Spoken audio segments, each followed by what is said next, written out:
extraer este líquido para poder evaluarlo. Y aquí es muy importante, si identificamos lo que van a ser los cristales de urato,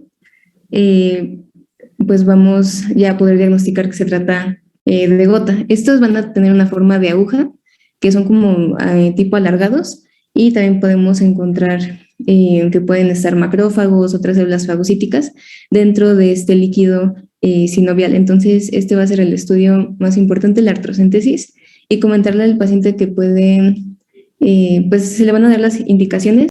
Se puede hacer desde los huesos de la rodilla, de la cadera, en el codo, y en caso de un ataque agudo de gota, como ya hemos estado viendo, pues va a haber una respuesta inflamatoria, por lo tanto se van a encontrar características inflamatorias, como puede ser encontrar un número elevado de neutrófilos, más del 80%, y de leucocitos se pueden encontrar desde 2.000 hasta 100.000 leucocitos.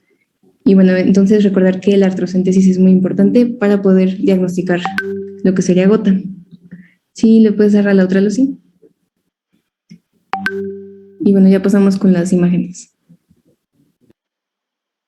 Bueno, hablando de imagenología, mencionaba que en la fase aguda de la enfermedad va a ser más bien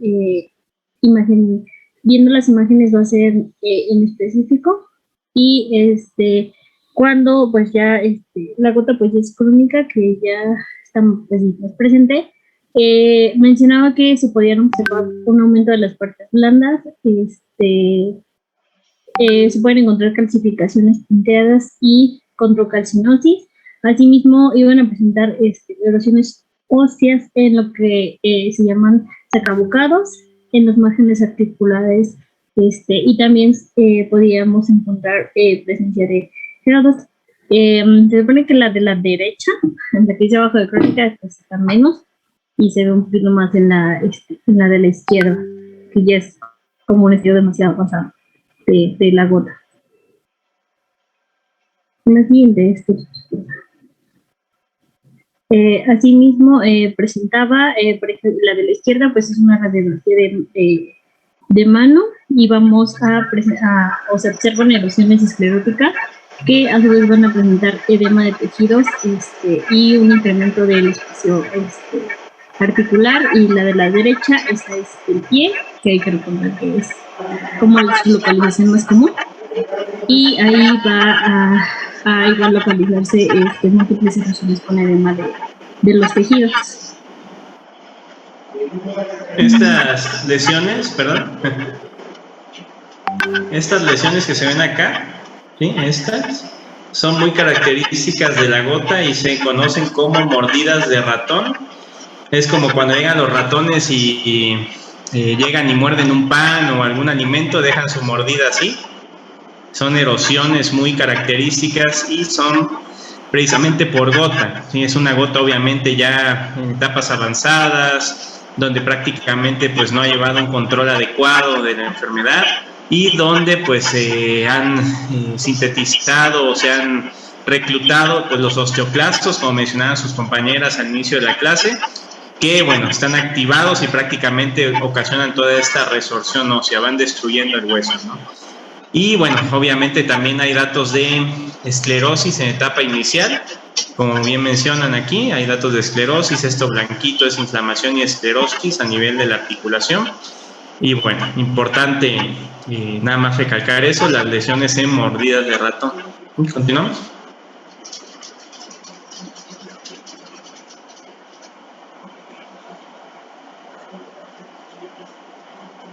Bueno, y esto es en un ultrasonido. Y esto decía que se hacía cuando eran, no sé, cuando era en la rodilla y era fácil, había un difícil acceso.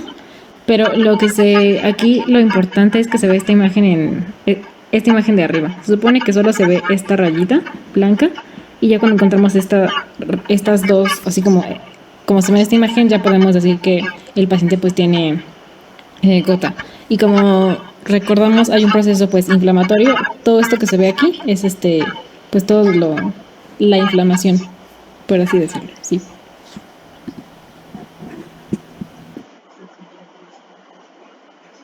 Asimismo, en la guía práctica venían, para La gota existe, el Colegio Americano de Reumatología tiene criterios diagnósticos de lo que va a ser la artritis gotosa. Y mencionaba que el diagnóstico de artritis gotosa se va a realizar si uno o más de los siguientes aspectos está presente. El primero que mencionaba era presencia de cristales de urato monosódicos en el tejido articular. El siguiente es evidencia de tofo, que contiene cristales de urato mediante algún análisis químico o por microscopía de la luz. Y en el último era que tuviera 6 o más de las 2 características clínicas, laboratoriales y radiológicas que se mencionan a continuación. Y pues ya viene la lista entera de que más de un ataque de artritis aguda, inflamación máxima desarrollada en un día, ataque de monoartritis, enrojecimiento observado sobre la articulación, dolor e inflamación en las primeras articulaciones metatarsofalángicas, ataque unilateral de la primera articulación metatarsofalágica, un ataque unilateral de la articulación tarsal, presencia sospecha de un tofo, hiperuricemia, que presenta inflamación asimétrica en una articulación, que como ya les mencionamos en las imágenes radiológicas, que presente quiste cortical sin erosiones en las imágenes radiológicas, o que el cultivo negativo del tejido articular para microorganismos esté durante el ataque. Les decía que estos eran los criterios que mencionaba el Colegio Americano de Reumatología.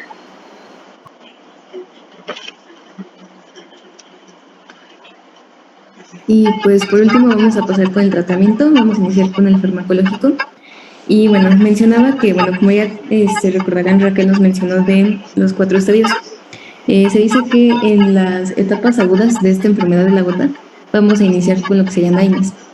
Los que recomiendan son estos 4 que les puse aquí, que es ibuprofeno, naproxeno sódico, indometacina y celecoxib. Y de estos, el que mencionaban que era el más adecuado, mencionaban que era la indometacina. De ibuprofeno, pues aquí están algunas dosis que encontré. Mencionaba ibuprofeno de 400 miligramos al día cada 6 u 8 horas. El naproxeno sódico es iniciar con un comprimido y medio, que es de 825 miligramos, y ya después de 275 cada 8 horas. La indometacina se puede dar dosis de 50 miligramos cada 8 horas y celecoxib 200 miligramos al día, y su dosis máxima mencionaban que era de 400 miligramos al día. Y recordar pues que los AINES como tal se tienen que usar por periodos no tan largos. Y también mencionaban que pues hay que tener cuidado con los pacientes que están con insuficiencia renal, porque pues ya tendríamos que modificar la dosis o el medicamento. Si le puedes dar a la otra dosis. Y bueno, ya en etapas más avanzadas de esta enfermedad, como por ejemplo ya en un ataque gotoso, mencionaban que la principal es la colchicina. Y bueno, el mecanismo de acción ya lo habíamos mencionado, me parece que en la clase anterior, en el cual actuaba en la parte del inflamasoma, y también pues inhibe la movilidad de los leucocitos, inhibe como tal esta fagocitosis de cristales de urato, y pues tiene otras actividades como actividad antimicótica. Para la prevención de los ataques se puede dar colchicina de 1 miligramo al día, y ya en caso de que presente el ataque gotoso, la dosis es de 1 miligramo al primer signo del ataque, y ya si persiste pues se le va a prescribir otro miligramo a la hora y a las 2 horas, mientras que la dosis máxima de colchicina va a ser de 2 miligramos en las primeras 24 horas y 6 miligramos en los primeros 4 días. Y bueno, también la colchicina, importante pues que está contraindicada durante el embarazo. Se le puede dar a la otra cosa. Bueno, después vamos con los inhibidores de la enzima de la xantina oxidasa. Y como aquí está en este esquema, ya lo mencionaron anteriormente, Raquel ya lo mencionó, tenemos las purinas y de aquí pasa a la hipoxantina. Y por medio de esta enzima, que es la XO, que es la xantina oxidasa, vamos a tener este metabolismo de xantina y a su vez hacia ácido úrico. Entonces, ¿qué hace la allopurinol? Pues va a inhibir la xantina oxidasa. Las dosis van a ser diferentes. Si es alteración leve, se le va a dar desde 100 a 200 miligramos al día. Si es alteración moderadamente grave, de 300 a 600 miligramos al día. y ya en alteraciones pues graves se va a incrementar la dosis desde 700 hasta 900 miligramos sobre decilitro. Algunas reacciones adversas que puede presentar el allopurinol llega a ser hematuria, irritación ocular, fiebre, dolor de garganta, y también se está contraindicado en el embarazo, al igual que la colchicina. Y muchos pacientes no logran tolerar el allopurinol, les da muchos efectos secundarios, sobre todo a nivel digestivo, dispepsia, gastritis. Entonces, generalmente, aunque es el más económico, ¿sí?, con el que se cuenta para poder iniciar el tratamiento de los pacientes, generalmente muchos no lo toleran. Más del 60% no toleran el medicamento, y bueno, hay que darles otro medicamento inhibidor de la xantina oxidasa, como es el febuxostat. Y bueno, continuamos. Y bueno, ahí está la presentación, que vienen en tabletas de 300 miligramos. Y le puedes, y bueno, aquí está el otro que mencionaba el doctor, que es igual inhibidor de la xantina oxidasa, igual como les comenté en el esquema. Este es el febuxostat, y de hecho, pues aquí mencionan, ¿no?, que es quienes no toleran el tratamiento con allopurinol debido a sus reacciones adversas, pues ya se va a considerar el medicamento de febuxostat.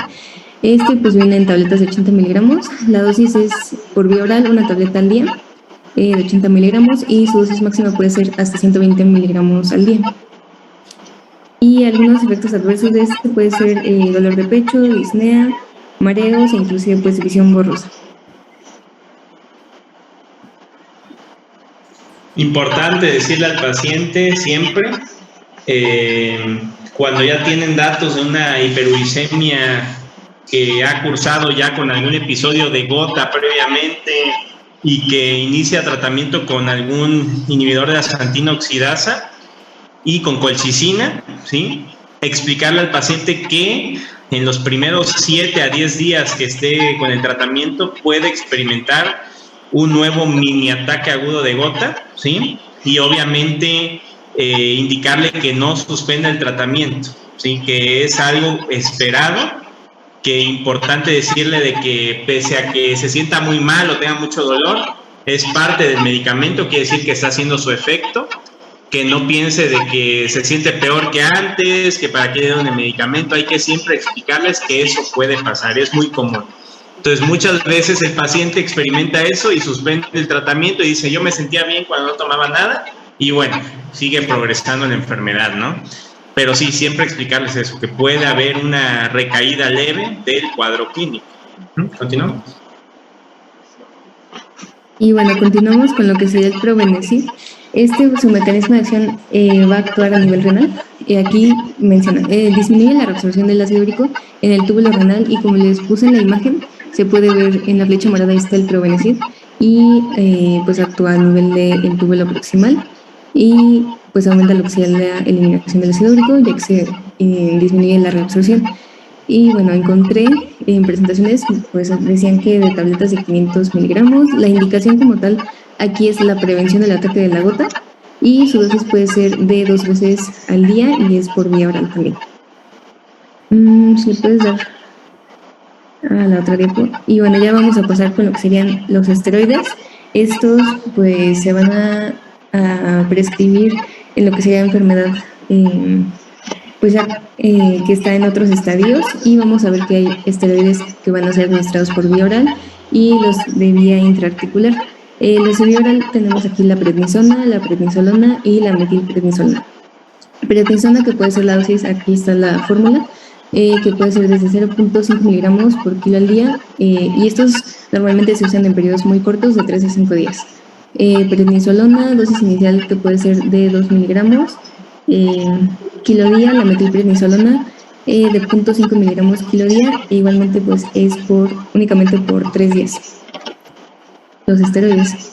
Y si le puedes dar ok. Y bueno, tenemos los esteroides que se administran por vía intraarticular. Mencionaba que pues principalmente tenemos a la triamcinolona y a la betametasona. Y aquí les puse una presentación de la betametasona, que pues es la suspensión inyectable. Y de igual manera pues son para estadios ya más avanzados. No vamos a iniciar luego con ese tipo de tratamiento. Y este es para los ataques agudos de gota, generalmente cuando el paciente tiene mucho dolor, mucha inflamación, sobre todo de ese tipo poliarticular, ¿sí? Sí puede funcionar el esteroide y generalmente puede ser un depósito, efectivamente, como está ahí el Diprospan, ya sea un depósito a nivel intraarticular, si es una sola articulación, o un depósito intramuscular, si son varias articulaciones las que están inflamadas, son en el ataque agudo de gota. Obviamente aquí también se pueden dejar los esteroides vía oral, como mencionaba su compañera, igual máximo 5 días, ¿no? Recuerden que no existe supresión del eje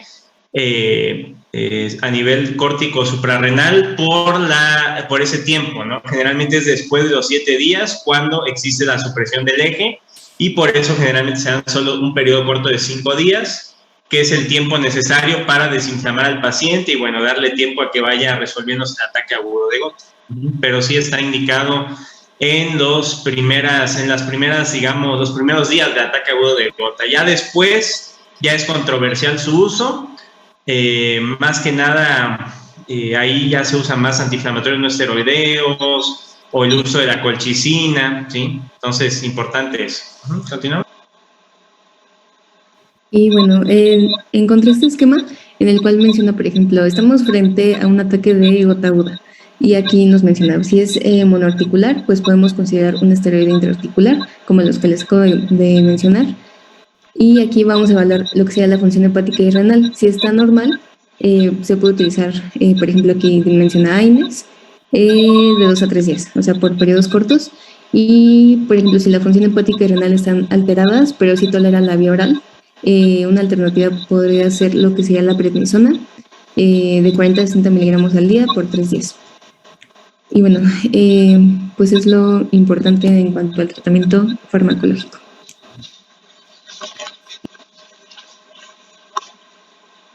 Después vamos a pasar al tratamiento no farmacológico, que esto es como un factor muy importante. Y primero tenemos, como ya vimos en los factores de riesgo y en la fisiopatología, hay que decirle al paciente que disminuya o quite la ingesta de alcohol, especialmente de la cerveza. También el control de peso. Si nuestro paciente tiene obesidad, hay que, digamos que, ponerlo en una dieta para que baje de peso. También no fumar, y también la guía de Protoclínica recomienda ejercicio de bajo impacto. Y aquí esto es lo importante, que nuestro paciente tenga una dieta hipocalórica, y recomiendan con hidratos de carbono complejos y grasas poliinsaturadas, y obviamente una dieta pues baja en purinas, que es si es en etapas tempranas, recomiendan de 600 a 1000 miligramos por día. Y aquí esta imagen de aquí es para quitar los alimentos o bebidas que contengan jarabe de maíz de alta fructuosa, que la literatura mencionaba que en la década de los 60 a 70 fue cuando esto hizo como el boom, y fue cuando se vio pues una alta prevalencia de esta enfermedad. Y pues, como digamos, por ejemplo, en las galletas, pizza, la catsup, algunos yogurt, y pues las gaseosas, que eso es como importante recordar. Y pues aquí es algo de la dieta. Aquí, por ejemplo, nos dice que hay que evitar camarones, cangrejo, sardinas, y carnes rojas, ¿no? Que es como lo que ya habíamos visto antes. Y pues esta es la que viene en la GPC, que es para que lo podamos checar mejor, que es que aquí nos lo divide como contenido bajo, medio y alto, de pues cuáles tienen esta cantidad de purinas y pues cuáles no. Y cuáles sí podemos recomendar que coma el paciente, y pues cuáles que evite. Y pues ya hasta aquí el cuadrito, ¿no? Sí, recuerden bien. Las principales. Sí, doctor, perdón. Ajá, recuerden bien que lo más importante es decirle al paciente que evite, bueno, lo que ha mencionado su compañera, obviamente, pero evitar los atracones, ¿sí? Generalmente los ataques agudos de gota se dan por atracones, ya sea de comidas ricas o dieta rica en purinas, o de alcohol, sobre todo las bebidas fermentadas. No sé, en una fiesta, en una reunión, que el paciente que ya tiene antecedentes de gota o de ataques agudos de gota, se echa 6, 7 cervezas en un lapso menor de 5 horas, generalmente eso va al día siguiente a desencadenar el ataque agudo de gota. Otra cosa importante, pese a que también hay alimentos de tipo vegetal con un alto contenido en purinas, ¿sí? Ningún estudio hasta ahora ha demostrado o ha mostrado que esos alimentos también sean factor de riesgo para desarrollar ataques agudos de gota, es decir, que no está contraindicado el uso de cereales, el uso de vegetales ricos en proteínas, porque no han evidenciado que desencadenen o que aumenten como tal el ácido úrico sérico, ¿no? Entonces, algo importante que apoya un poco más a la dieta, digamos, de los pacientes que son veganos, porque, bueno, prácticamente esas proteínas de los vegetales son muy importantes y no desencadenan ningún compromiso a nivel, digamos, metabólico o sistémico, en este caso, pues relacionado con hiperuricemia y obviamente gota. ¿Continuamos? Sí, de hecho decían que los países que tenían una dieta mediterránea o una dieta, o sea, por ejemplo, en Asia o Europa, y tienen menos prevalencia de esta enfermedad por la dieta que llevan. Entonces, le podemos recomendar al paciente que tenga una dieta de ese estilo. O también una dieta el libro hablaba de la dieta DASH, que es para con pacientes con riesgo cardiovascular. Obviamente, perdón. Aquí en México, recomendarles dieta mediterránea a un campesino, a gente pues de zonas marginadas, pobres, pues es difícil, ¿no? Debido al costo de muchos de esos medicamentos, pero sí decirles que eviten a toda costa, ya saben, la coca, su refresco embotellado, que prácticamente es su bebida del día, se echan hasta 2 litros al día de esa bebida, o cualquier otra bebida gasificada, decirles que la eviten, obviamente el alcohol, sobre todo la cerveza, que es lo que más también consumen, también bebidas, digamos, etílicas en base al maíz, en base a la caña, igual evitarlas, obviamente, pero sí pueden consumir, pues, los alimentos con frijol, maíz, ¿sí? Obviamente eso no les va a afectar tanto porque son alimentos de origen vegetal, ¿no? Pero sí, evitar totalmente esos refrescos con fructosa, como bien mencionaba su compañera, todo alimento con jarabe de alta fructosa, que es prácticamente todos los alimentos procesados químicos, industrializados, que ya vienen enlatados, que ya vienen para microondas, que ya vienen para solamente meterlos y comérselos, o sea, comida rápida, todo eso evitarlo de forma inmediata. ¿Continuamos? Creo que lo último ya es lo de diagnóstico diferencial, que aquí vamos a hablar de la pseudogota, que es importante, que aquí hay que recordar que es un proceso caracterizado por deposición de cristales de pirofosfato de calcio. Esto es lo importante, cristales de pirofosfato de calcio, que también los pacientes pueden presentar dolor, eritema e hipertermia en una o más articulaciones. Esta puede ser monoarticular o poliarticular. Y normalmente, a diferencia de la gota esta que empieza con la podagra, la pseudogota puede aparecer en la rodilla, y como ya dije, esta va a ser se va a caracterizar por una condrocalcinosis, que es por estos cristales de pirofosfato de calcio. Y aquí, a diferencia de la gota, que los cristales van a ser en forma de aguja, en la pseudogota son en forma de romboide, y la birefringencia en la gota va a ser negativa y en la pseudogota pues va a estar positiva. Igual algo importante es que en la gota estos cristales van a estar dentro de los macrófagos y en la pseudogota pueden estar fuera de estos macrófagos. Y también tenemos que aquí podemos encontrar alteraciones en estos genes. Y pues aquí hay una imagen que se puede ver como la diferencia de los cristales que son en aguja en la gota y romboide pues de la pseudogota.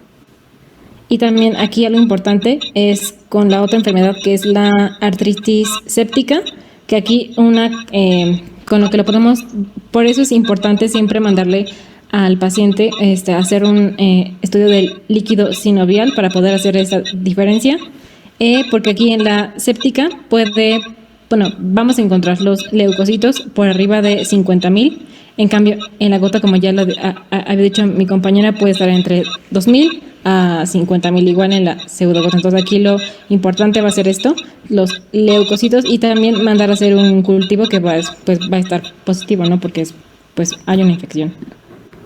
Y pues aquí está un cuadro como más específico, pero pues eso ya, pues es todo lo que ya dije antes. Y eso sería todo, doctor. Muy bien.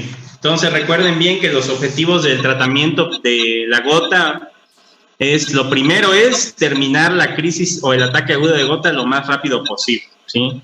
Entre más rápido resolvamos eso, el paciente pues va a estar mejor. Recuerden que el dolor en un ataque agudo de gota es un dolor muy intenso, prácticamente limita para poder hacer sus actividades diarias. Cuando es el primer ataque agudo de gota, generalmente es a nivel de la primera metatarsofarángica, o sea, la podagra, y generalmente es un dolor exquisito que no puede ni siquiera pasar a rozarse tantito porque gritan de dolor, ¿no? El segundo objetivo, recuerden bien, evitar las recaídas o las recidivas de los ataques de agudos de gota, ¿no? Porque entre más se presente, más corto va a ser el periodo intercrítico entre cada ataque, ¿no? Y obviamente también, entre más se presente, nos indica que el paciente no está llevando bien su tratamiento no farmacológico, que ya bien explicaron sus compañeras, y obviamente su tratamiento farmacológico en caso de que ya esté llevando alguno, ¿sí? El segundo es evitar cualquier tipo de complicaciones que tenga la enfermedad. Obviamente, ¿cuáles van a ser las complicaciones? Pues aquellas que sean debidas al depósito de estos cristales, ¿no? Desde la presencia de erosiones, desde la presencia de infecciones asociadas que pueden hacer o pueden ocasionar también una destrucción acelerada de la articulación en la cual se presente. Generalmente puede ser en grandes articulaciones o en pequeñas articulaciones donde puede haber esa destrucción ósea. Y obviamente, ¿qué complicación también hay que explicarle al paciente? Decirle desde el inicio, cuídese, lleve bien su tratamiento, su dieta, cuídese lo más posible, ¿sí? Trate de llevarlo al pie de la letra, baje de peso, haga actividad física de bajo impacto, como mencionaron sus compañeras, y todo lo que ya mencionaron, porque no solamente es lo articular, también es lo renal. Si el paciente no se cuida, recuerden que también hay una nefropatía por depósito por hiperuricemia o depósito de cristales de ácido úrico, y obviamente eso condiciona la aglomeración de esos cristales y la formación de cálculos de ácido úrico, ¿no? Y que también pueden desarrollar esa nefropatía crónica asociada, ¿no? Entonces es importante siempre explicarles eso. Lo otro también es controlar en lo más posible pues todo lo que viene acompañando a esta gota o a esta hiperuricemia, como ya mencionábamos, la asociación con el sobrepeso o la obesidad, la asociación con lo del trastorno en los lípidos, sobre todo la hipertrigliceridemia, la asociación con el descontrol a nivel glucémico y obviamente el descontrol a nivel de la hipertensión arterial, ¿no? Entonces, prácticamente el objetivo terapéutico va a ser ese, ¿no? Todos esos puntos que ya dijimos. Y recuerden bien, los tratamientos dirigidos, como ya bien mencionaron sus compañeras, los que tenemos aquí en México son prácticamente de un solo grupo, que son los que mencionaba, los inhibidores de la xantina oxidasa, sobre todo el allopurinol y el febuxostat. Existe otro medicamento que se llama oxipurinol, pero aquí en México igual no hay ese medicamento. Otros medicamentos que también hay disponibles para esta enfermedad son los medicamentos que se llaman uricasas y generalmente funcionan a nivel de una secreción o una síntesis de una proteína llamada alantoína, que muchas veces está circulando en exceso en las personas con hiperuricemia. Se puede usar la rasburicasa o la pegloticasa, pero también esos aquí en México no hay. Otros medicamentos son los uricosúricos, que ya decíamos también se usan mucho, sobre todo en Europa, pero aquí en México no hay. Nada más recuerden los uricosúricos, el Probenecid principalmente, el Lesinurat también es otro, y la Desbromarona. Son los tres principales uricosúricos que tenemos. Y para lo que es el inflamosoma directamente, la colchicina y obviamente también se pueden usar directamente algunos fármacos inhibidores de la interleucina 1 para la gota, sobre todo cuando está en etapas más avanzadas de difícil control, donde prácticamente no podemos tener un control adecuado de la enfermedad pese al uso de los medicamentos convencionales, ¿no? Entonces prácticamente estuvo muy bien explicada la clase. Recuerden bien esos dónde actúan los medicamentos, recuerden bien las manifestaciones clínicas, cuáles son las características radiológicas más características de esta enfermedad, la asociación que tiene esta enfermedad con otros trastornos metabólicos. Recuerden bien los niveles para llamar hiperuricemia, vamos a dejarla en 7 miligramos sobre decilitro. Actualmente se dice 6.8 porque a nivel fisiológico es donde se empiezan a precipitar los cristales y a producir a la larga pues las primeras manifestaciones de gota. ¿Preguntas, dudas que tengan? Doctor, una pregunta. Respecto al tratamiento con colchicina, ¿por cuánto tiempo se les da o es un tratamiento que ya tienen